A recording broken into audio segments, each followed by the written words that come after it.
Secondary Education, Dr. Deshauna Doolin, Principal, Brentwood High School.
The last year, and we think about how we can improve that experience for our students. We always want it to be a meaningful ceremony that students walk away and they remember that for a lifetime. So this year, our graduation ceremony will be held on Saturday, June 27th. This is to allow for all of our final examinations, Regents examinations to all be graded and our students to be certified. Our calendar for Regents goes straight through until that Friday for grading. So the next available day for us to hold our graduation is on Saturday. This year, our football field, we're super excited, will be renovated. The renovations will be starting shortly, but it will overlap with that June 27th date. So we started thinking last year, what are the possible options for us to hold our graduation? Some of the venues that were explored are listed on the right. We looked at some colleges, some local universities, even some theaters and some sports stadiums. However, because of our date, the location, our size, the size of the venue, all of these options just weren't feasible for what we needed. So we made the decision to host this year's graduation on our newly renovated soccer field. Our proposed number of graduates for this year is 1,400. I do have to put in that little plug that last year we held our largest graduating class. On average, we've had about 1,200 graduates. Last year, we hosted 1,400 graduates, and we are shooting for that number again this year. Our soccer field holds a seating capacity of 3,000. This is 3,000 for spectators. We are looking to put our 1,400 graduates on the field. I know the question becomes, are we going to damage the field? Ms. O'Connor has looked into providing a floor to make sure that the turf is not damaged during the graduation ceremony. Some of the other things that we've considered and that we've considered for many years is the possibility of going from one ceremony to multiple ceremonies. And we do want to present this evening a few benefits and challenges that we've thought about as we have thought this option through. So one ceremony represents our traditional ceremony that's unified, where all of our graduates get to experience the same ceremony, all of the speeches, all of the smiles, all of the laughter, and see each other cross the stage as they cheer each other on. This also helps us to streamline logistics as far as the seating, the supervision, the security, the staffing, and it gives us greater flexibility if we need to adjust start or end times. As you're familiar that some years, even last year, if we know that inclement weather is happening in the beginning of our ceremony, we may push the time back. If we know that it is projected for the end of our ceremony, we may adjust and move the time forward. Our goal is always to try to keep the date for our families, as we know that travel arrangements have been put in place for our families to come and see this very important moment for our students. So we do try to adjust without going to a rain date. However, some of the challenges present limited seating per family. In the past, we have been able to offer 3 seats for our families. Moving to our soccer field, we will try our best to offer the same 3 seats, but we may be limited with the amount that we can offer. This also brings a large audience, which is sometimes difficult for us to manage if we have an emergency situation.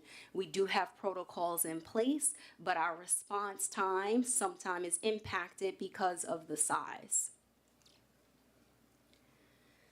And then we take a look at the benefits of going to 2 ceremonies. I don't know if you all remember in 2020 we did 12 ceremonies, so that's not up here, don't worry.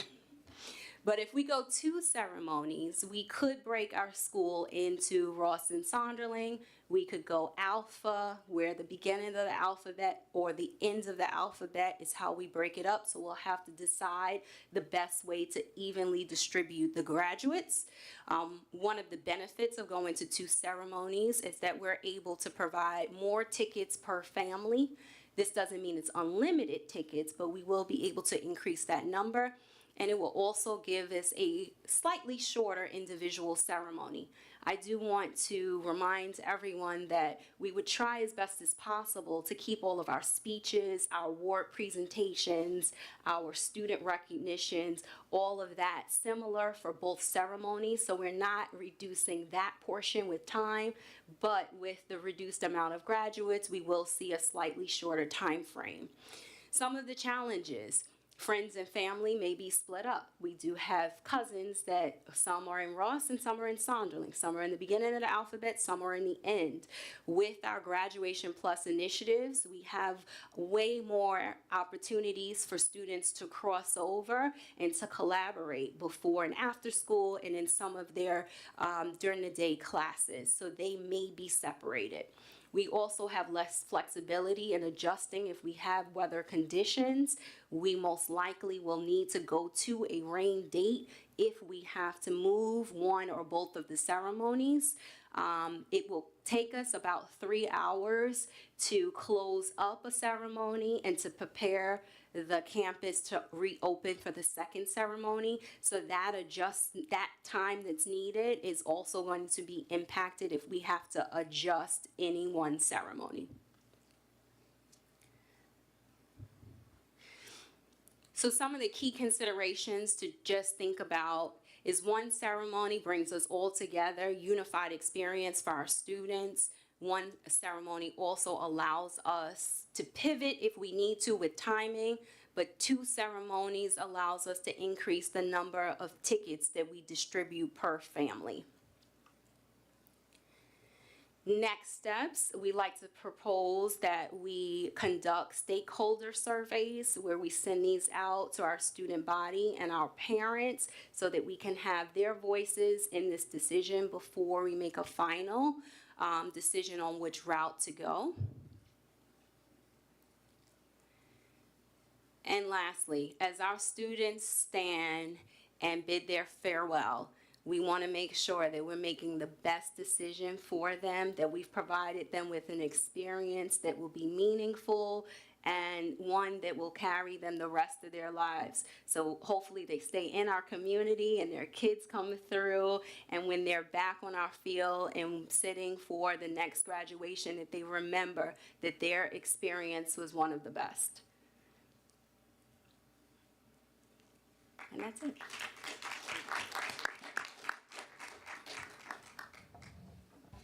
Any questions? Thank you, Dr. Doolin. So I just want you, so everyone's clear, I just want you to repeat the reason why we're waiting to June 27th to have the graduation. Because I know sometimes parents are like, well, why don't you have it earlier in June? So if we can just reiterate why June 27th is the date. Okay, so this is a question that we often get as well, and putting together graduation is like preparing for a wedding.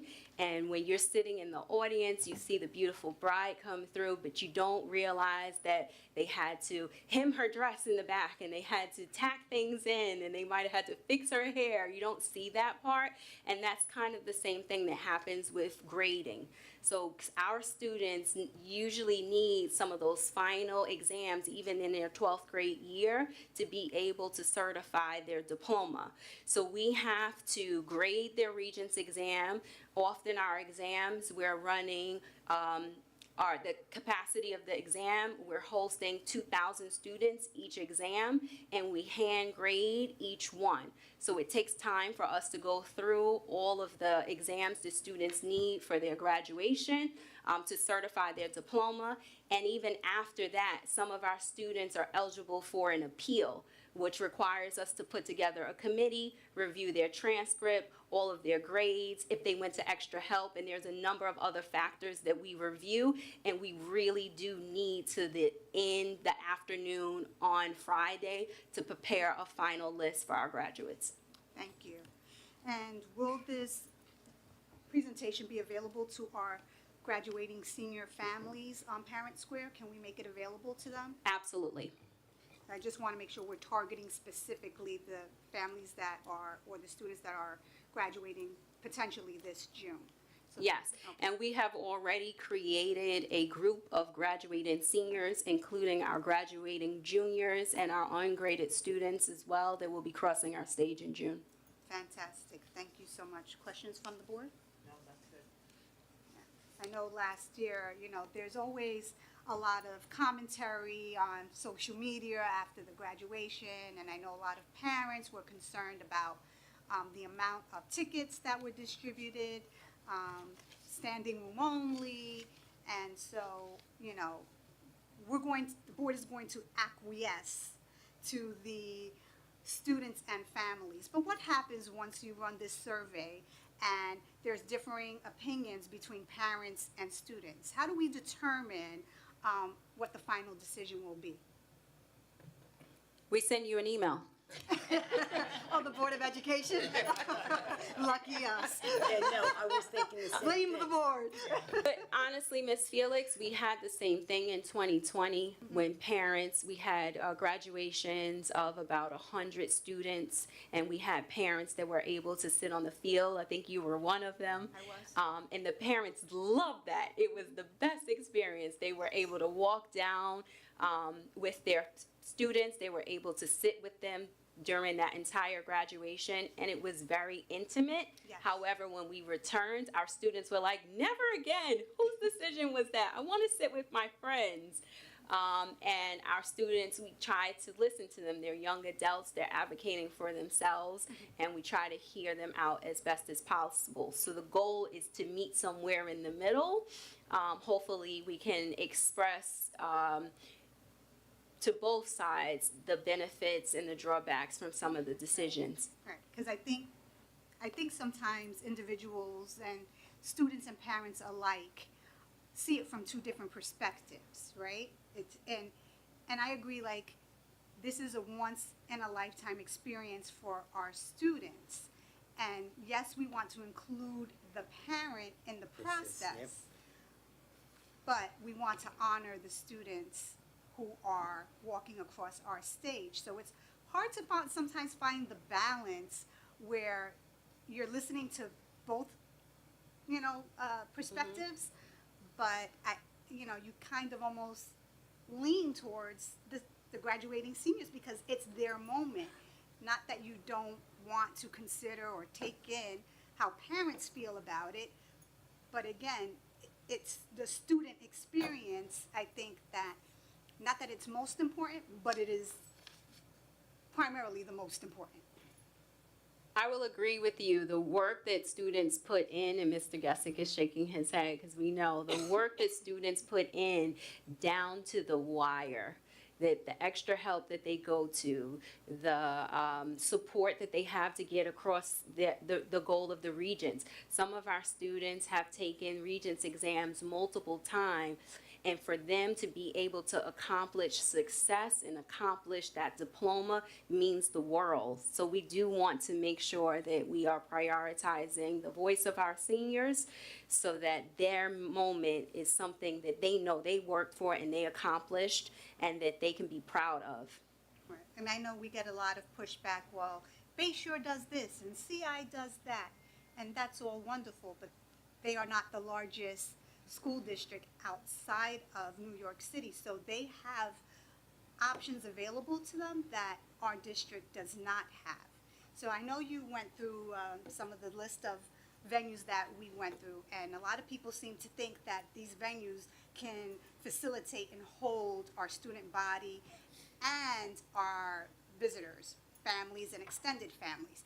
But the truth of the matter is, a lot of the venues, the students would not be allowed to sit in the field. They would be sitting in the seats as a spectator would at any other event.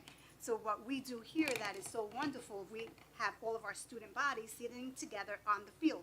That wouldn't be an option. That's number one, right? Number two, some of these venues do not provide a rain date. So what do you do if it rains and there's no coverage? Some people think that Duck Stadium and some of these other arenas have like a dome that will just come out and keep everybody from getting rained on. And it's not the case, correct? That is not the case. Okay, because I just wanted to be clear to the parents, because they say, oh, they showed a list, but they didn't talk about it. And, there's all of these assumptions that people make about what we can do, what these venues, what opportunities these venues afford us, and it's certainly not the case. So I just want it to be crystal clear to whoever reruns this workshop why we're going to do it on the soccer field and the protocols we're going to put in place. And, unfortunately, if we go to one graduation ceremony, we're going to reduce the tickets. I want families to understand with clarity, 3 tickets will not be an option this year for 2026. So if we have a full student body graduation for everyone listening at home, you will probably get just 2 tickets for your family members. And I know that's going to upset a lot of families because we went from 4 to 3 and now we're going to 2. But the same would hold true if we went outside of our district this year. So, again, we're going to go out for survey to the student body and to the parents, but I want, our families to understand exactly what's happening in our district. And it's not unlike any other district. I mean, my school, we only got 2, and that's what you got. And, we have, it's been a luxury here that we can give more than 2. And, I know aunts, uncles, grandparents, cousins all want to attend a Brentwood graduation because they hear how wonderful it is, but we're busting at the seams, and it's a safety issue at this point. For all of the reasons and all of the commentaries that we've received on social media is why we're going to reduce the number of tickets if we go to a full student body graduation. Now, if we go to 2, how many tickets do they get? Probably 3. Yes. Now, if you do a survey, it's going to the parents and the students. Both. Both. Both. So it would be 2 different surveys, 2 different platforms. We would send the parent survey out on Parent Square, and the student survey would be sent out via Teams. So whoever gets the most Votes, We'll present wins. the- Yeah, we will present the results. It's not whoever gets the most votes wins. Right, well, It's not, it's not really a contest. well, that's, It's, if the I don't want parents anyone get to the think at home that well, this is that's a why- contest. that's why I'm asking. It's not a contest, whoever That's gets what the it most sounds votes for like. this. No. It sounds like if the parents No, get she the didn't most. say, Okay, Dashana that's, clarified. okay, She said we're gonna take it into consideration, Okay. and then they're going to make a final determination. all right. Yeah, because, let's be clear with everyone at home again, there is a graduation committee that works together to formalize all of the ceremonies, all the parts of the ceremony. Yes, we review the notes at the ends of a ceremony to prepare for the next ceremony, and we consider each piece of the graduation from entry to exit each time we run a new graduation for the next year. That's why I'm asking, Yeah, okay. thank you. That's, No, thank you, you're thank you. gonna say, parents are gonna I think know, that. I know. That's why I brought it up. I know, that's why, thank you for bringing it Yep. up, so we can further clarify for the Yep. folks at home that are watching. Any other questions, concerns? All right, thank you. I have a Thank you. question. So it will be live stream, right? So, Yes. so they could. Yes, there getting will the be two live tickets, stream. So they could still see it if they They will got be the able two to see it. tickets. Correct. So if tickets have been reduced for the ceremony we move forward with, there will still be live stream for anyone that still wants to see the ceremony from home. And we will still have a cooling room where we will have, Absolutely. We'll still have a location for anyone that needs air conditioned where the ceremony will be live streamed as well. and we will be sure that we do not have any technical difficulties this Cameras is year. right here. I'm praying that we will not, It's right there. we Yes. will not, go in and out. Okay. I'm gonna hold you to that. Another piece I just want to say, and I know we have to move on, but our soccer field does provide us with added amenities. So we do have the scoreboard, which is great for live streaming also. So if you're sitting far away from the stage, you'll still be able to see your peanuts cross the stage when their name is called. Yes. One more thing that I think Stacy should speak about is about the cover that we need to have for the field, and perhaps the heels. We talked about not having girls not wearing heels. That's That's- something that, if you want to talk about that, that would be great. Sure, there are actually interlocking panels that we're looking into from various companies that would go on the field. So there are thicker panels where we would have the stage, because that's where we'd need even more protection. And then some thinner panels where we would put the chairs, where everybody would sit. But like Ms. Ortiz said, we can't have girls wearing heels on the turf. They can go right through the turf. So we'd have to make sure that they, walk on those panels. We'd have to cover most of the field and the track as well, because they could certainly go into the track. And it's just that we just redid it. It's so beautiful, so I'd hate to have that damaged. So that's just another added concern. But we're gonna do the football field the following year anyway, so that's gonna be ongoing. So we send out also for our students and parents closer to graduation advisement on what to expect the day of. So we can definitely highlight that piece that heels will not be allowed for the graduation ceremony for the purposes of preserving the turf. And maybe we should have that ongoing because, Yeah. prepare them on a consistent basis because, they'll say. Absolutely. They'll forget, It's a lot going on in the senior year. Everybody's preparing for prom and for regents, and so it slips their mind, but maybe we can order Brentwood flip-flops for the girls who forget. And, we'll have a basket of them, trailer of them, because we're gonna need it. So we laugh because Mr. Loper to my left just said we can put flip-flops in the rooms. If you need So them. yes, great because minds we think will be alike. checking. All right, thank you guys so much. Thank you. Will the road be closed off for graduation, like coming down, because I just, in my mind, I see that field is closer to the street, right, the soccer field. Is there a way that they kind of close, I don't know. You mean the I'm Third thinking Avenue? of crowd control. Byron is not here, so we discussed that this morning. Matt actually asked about that. But Byron is not in, so when he comes back, we have to ask if that is possible or not. So, what,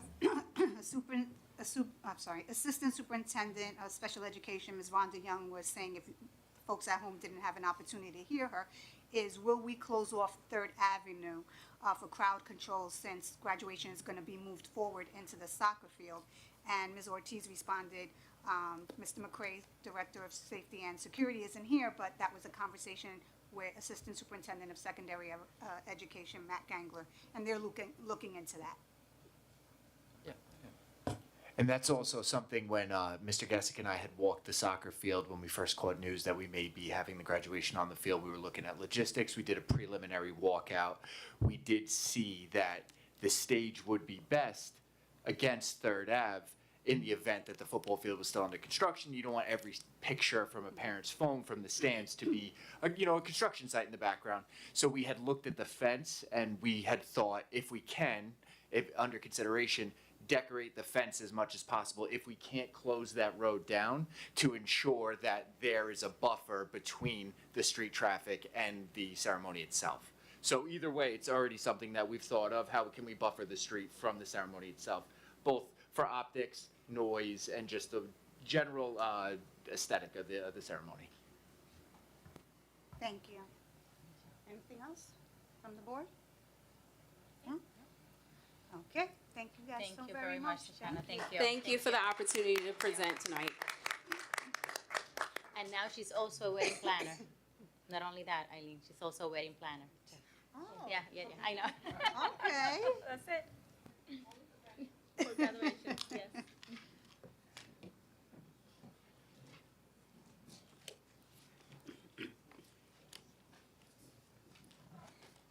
And our second presentation will be presented by Dr. Vincent Leone, Director of Programs and Policy regarding metal detectors and planned proof of concepts.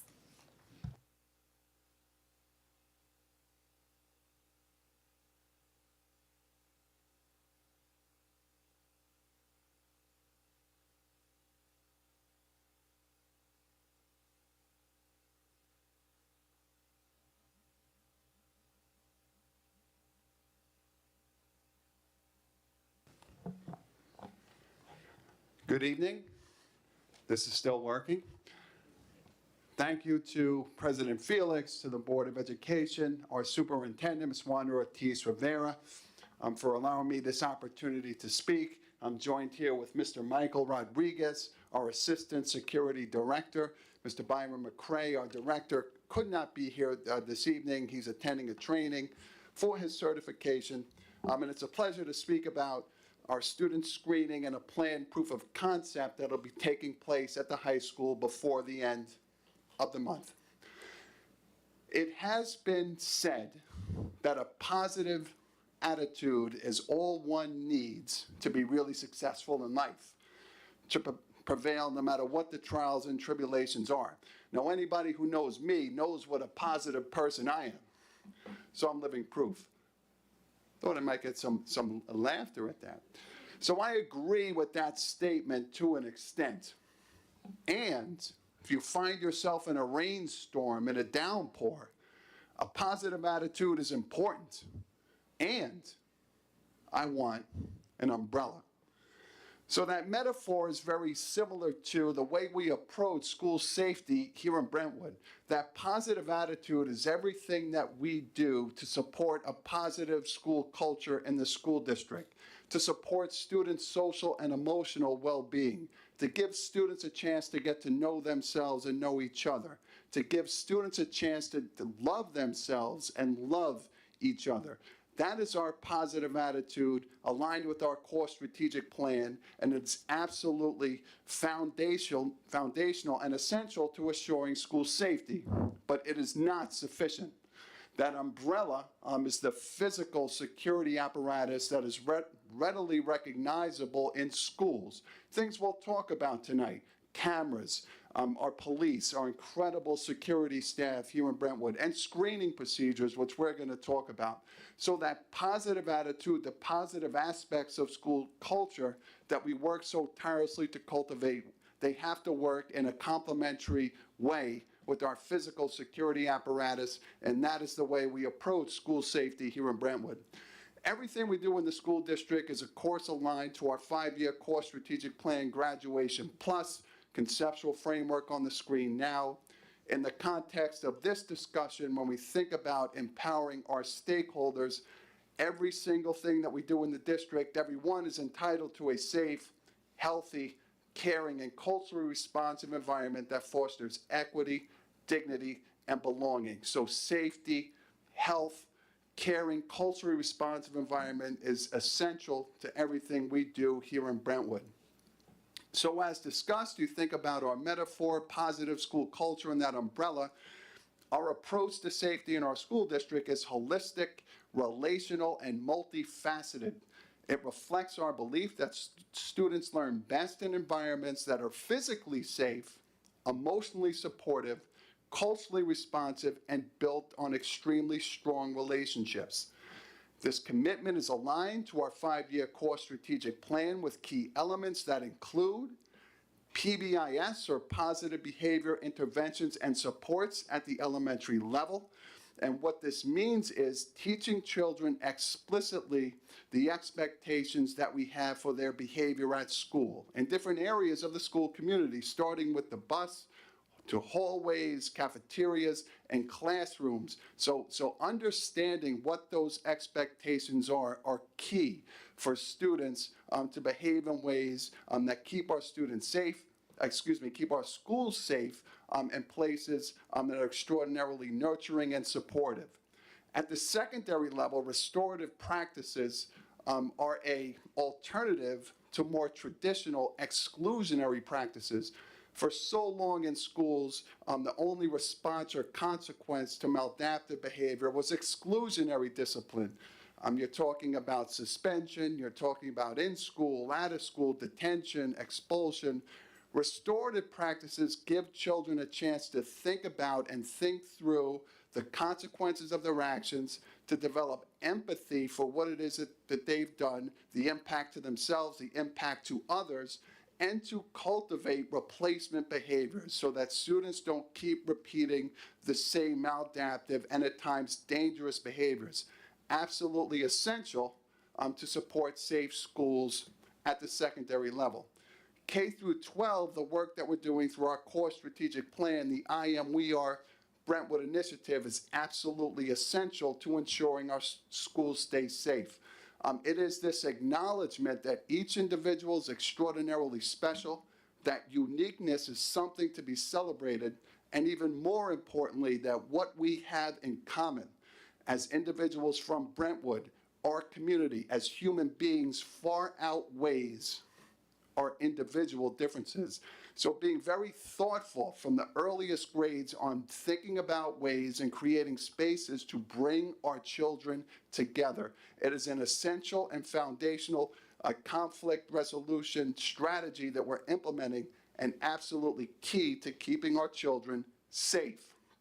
But as discussed, that's not enough, that those culture pieces. The most effective approaches to school safety integrate positive school culture systems with physical safety infrastructure. And our security team, led by Byron McCrae, Michael Rodriguez, the incredible team that we have done incredible work, Stacey O'Connor, to develop safety infrastructure here in the district that is really second to none. So things that we have been doing and we're thinking about enhancing with the pilot program at the high school that we'll discuss. As part of that safety infrastructure, our safety team regularly conducts routine safety checks of students throughout the school year at the secondary level. These efforts are embedded with a comprehensive, multi-layered district safety portfolio that includes cameras, thousands of cameras and controlled access systems, secure entry protocols, visitor management systems, emergency response plans, behavioral threat assessment processes, crisis intervention, mental health supports, and strong community and family engagement partnerships. So this is a robust portfolio of school safety apparatus that is highly functional, and we are thinking about ways to make it even better. So one of the ways we're going to do that is what we're is a proof of concept at Brentwood High School. From Tuesday, December 16th through Thursday, December 18th, we will be piloting a new safety screening tool at the high school called Evolve. This technology uses smart sensors to help identify items that should not be brought onto school campuses. Here's what children can expect. Upon arrival, students will walk through the Evolve system at their normal pace. They may keep their backpacks on and simply hold their laptop in one hand. The screening takes only a moment and will notify staff if it detects an item that violates the Brentwood Code of Conduct. Because this is a pilot program, only select staff members who have already completed virtual awareness training will receive additional in-person training to ensure the system is operated accurately and efficiently. This proof of concept pilot is being provided at no cost to the district or community. We also do not expect it to slow down the usual arrival routine. After the 3-day trial, we will review the results and determine whether the system is an appropriate long-term option for our schools. We will share those findings with the community once the review is complete. So why now? A district-wide review of safety infrastructure identified opportunities to modernize and increase efficiency. Newer technology allows for faster, less intrusive, and more equitable screening. Aligning daily practice with a formal board policy, which is in development, will ensure consistency, transparency, and community understanding. Finally, the proof of concept will provide real data before any long-term recommendation is made within the policy itself. So what is changing and what is staying the same? Changing, updated screening technology, improved consistency and efficiency, formalization through an approved board policy, and enhanced data collection and evaluation systems. Staying the same, daily screening practices, something we've done at the secondary level for many years. This is just an evolution of what we have been doing. Staff-operated procedures, commitment to student dignity, respect, and equity, and a layered approach combining relationships, climate, and physical safety systems. Some evidence to support the need for layered approaches in school safety from the New York State Education Department, a multi-layered approach, quote, each district shall develop comprehensive district-wide safety plans that include prevention, intervention, emergency response, and security measures. The big idea, NYSED explicitly requires district to use multiple coordinated elements of safety: prevention, intervention, emergency response, and physical security. Screening fits within the security measures tier. From the U.S. Department of Homeland Security, K-12 Security Guide, effective school security combines multiple layers of physical, operational, and technological measures that work together to reduce risk. Big idea. The National School Security Standards affirm that layering security tools is essential. Student screening is one optional layer that works in combination with climate, supervision, communication, and emergency response. From the U.S. Secret Service National Threat Assessment Center, no single measure prevents incidents. Prevention depends on the integration of people, systems, and physical security. The big idea, screening tools must be understood as one safeguard among many. NTAC stresses integration, relationships, reporting systems, behavior threat assessment, and physical tools must work together. The U.S. Department of Justice, COPS quote, visible security measures, including controlled entry and screening practices, can deter students from bringing weapons into school. Big idea, entry point screening creates deterrence and early intervention, which aligns directly with our layered apparatus approach. National Association of School Psychologists, quote, "The most effective school safety efforts balance physical safety with psychological safety and positive school climate. PBIS, restorative practices, and relationship-centered approaches are core components of safe and successful schools." Big idea. PBIS, restorative practices, and identity and belonging are evidence-based safety measures, not extras. They anchor prevention by strengthening connection and reducing conflict. Finally, Johns Hopkins. School safety requires a comprehensive layered approach that integrates physical security, technology, mental health, and school climate. Big idea. This supports our model exactly, a blended system that includes mental health, climate work, PBIS, restorative practices, family partnerships, and physical tools as much as screening. So what is the summary of what the evidence suggests? Safety must be met layered. No single measure works alone. Prevention requires integrated climate, relationships, supervision, and physical security. Climate and relationships are foundational. Entry screening enhances prevention. And finally, student dignity and equity matter. We have some anticipated Q&A, but we'll wait for our Board of Education or any community members to ask any questions that they may have. And a closing reflection, Brentwood's safety philosophy is a layered, relational, restorative, and proactive. Student screening is not a standalone solution. It is one safeguard that complements the cultural and relational systems that keep students connected, supported, and safe. Our commitment is to ensure every enhancement to our safety infrastructure is purposeful, thoughtful, and aligned with the values that define Brentwood: safety, dignity, equity, and empowerment. And with that, happy to open it up to questions.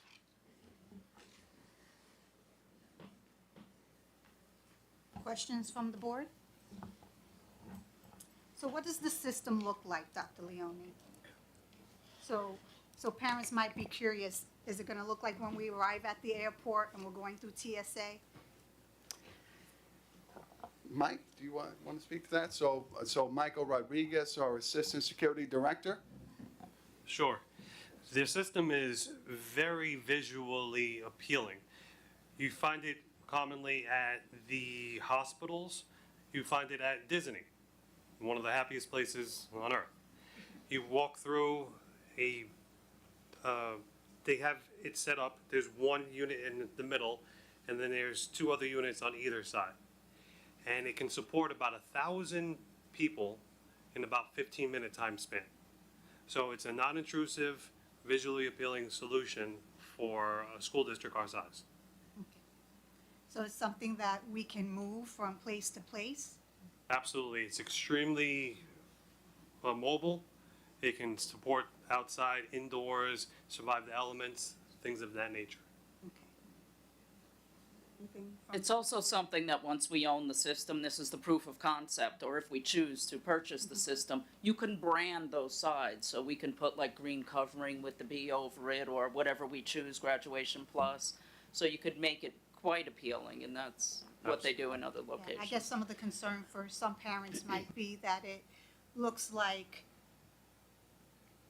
for lack of a better term, that it's,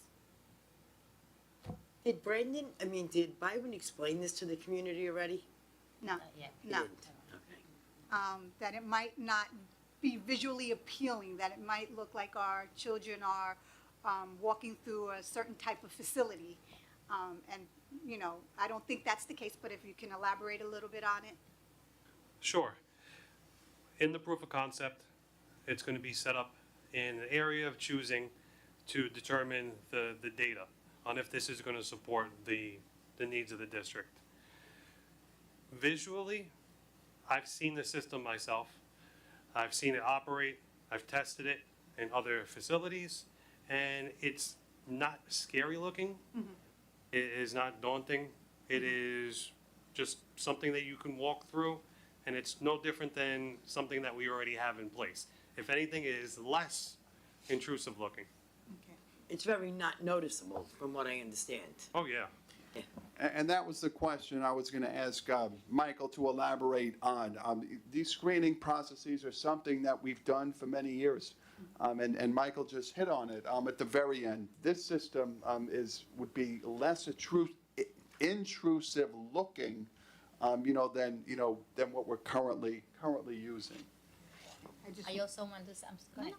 I also want to say that Byron and Mike look for many different venues, right? No venues, companies that had different kinds of metal detectors. And this was the one that I believe that they believed that this was going to be the best for our students because of the same reasons that you mentioned. Absolutely, And correct. from what I heard, this is something that is used at UBS Arena, and many sporting arenas, That's what I was just, right? yeah. That, so Correct. So it's similar to where we would, you just walk through it, probably most people wouldn't notice that it's there or it's even happening. Correct. It's used at the most largest venues across the United States. And one of the anticipated question and answers is a question about increased screening activity, and would increased screening activity result from using the technology? And the answer is no, because the technology is much more advanced than what we're currently using. If the technology we're currently using alerts, our staff who are operating the equipment that something, a student may be in possession of something that would violate the code of conduct, there's a secondary search that has to take place. But because the technology is better, those false positives, if you will, presumably would be less. And the need for that secondary search or screening, would be less. And that's one thing we anticipate. Does this pick up vapes? It focuses I mean, more. I know they're little, so. Yeah, I'm it just- focuses more on weapons detection and hard metals. Sure. Can you come up to the mic so the community can hear? Thanks, Rhonda. Thank you. Oh, hold on, he's gotta turn it on.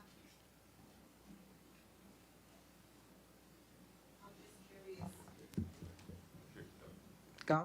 Okay. I'm just curious, will these metal detectors be at every door? Because there's a lot of doors in the high school. Or is this part of the layered approach? It's only gonna be on the front doors coming in? The proof of concept is going to be a small unit, and then once the data is derived, that'll be something that would be presented with Vincent and Stacy to the board. Thank you. It's also a mobile unit, so you can move it around from entrance to entrance as we see fit. So some days maybe it would be in the front, and some days maybe it would be in the back. I'm just thinking from working at the high school, which it was a long time ago, but I know that kids would like bring things in through the windows and other entrances. So I just was curious about how do you, I know you said a layered approach, but I'm just wondering if it's, because there's a lot of ways to get into the building. So I was just curious. Thank you. Thank you, Rhonda. So I guess the overall, like we're piloting it for 3 days to see how effective it is. Does it fit our district? And then if the answer is yes, then there'll be further discussion as to how many units we will purchase and where they will be placed. Because we're cognizant, yes, there's a lot of spaces where, or access points into our building at the high schools primarily, right? So there's a lot of entry and exit points. So that's something we'd have to consider once it's brought forward, after the data is analyzed and brought forward to the board for consideration. Then that's another part of the conversation, like what does it look like in the future? How are we gonna implement it? And how to keep, all those things in mind. Any other questions? No? Anything else? Sure, turn on your mic. So you talked about that they would have to take their laptop out. Is that something that they're already doing with the current system? Like, so are they aware of that? So like, it wouldn't slow down the process? That beforehand they know to have the laptop out, like so it's flowing? Once Byron puts out the information, it will flow effortlessly. It will be a smooth arrival into the building. So when do we anticipate that information being disseminated to the I believe student something population? went out on Parent Square, and I know he's going to be updating every step of the process and being extremely transparent. So the first letter went out already. Yes. Letting the community know, and then when after he comes back, then we are going to continue to send more letters and update the community. Okay, Yes. But thank you so much for, Thank for you. this Thank work. you Does that so only much. go out on Parent Square for high school students? No, everyone Everybody. received, yes, All right, everyone that's- received the letter, yes. anything else? All right, well, thank you so much, everyone, for joining us this evening. Thank you. Thank you so much. Okay.